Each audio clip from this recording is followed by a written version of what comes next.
So let's just see how we can back up and restore data in MongoDB. So currently we are in the VS Code editor, and here we have multiple databases. So we have created the student database.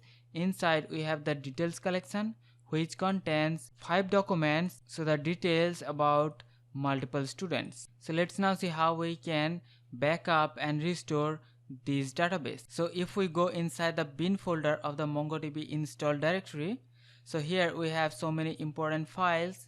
So we have the mongodump.exe that is used to dump or back up the database, and also we have the mongorestore.exe that is used to restore or recover the data. So let's now see how we can use them. So first of all, make sure you have set this directory path in your environment variable. So you should set the environment variable from here. You should have set the path, and after that you can directly access all of these files from the command prompt. Otherwise you have to use cd and you have to go inside that directory to be able to use all of these important files. So once you have set the path, now we can access the important mongodump file. So this file is used to back up the database. So if we click enter, so here we have successfully backed up the database, writing student.details, that means the student database,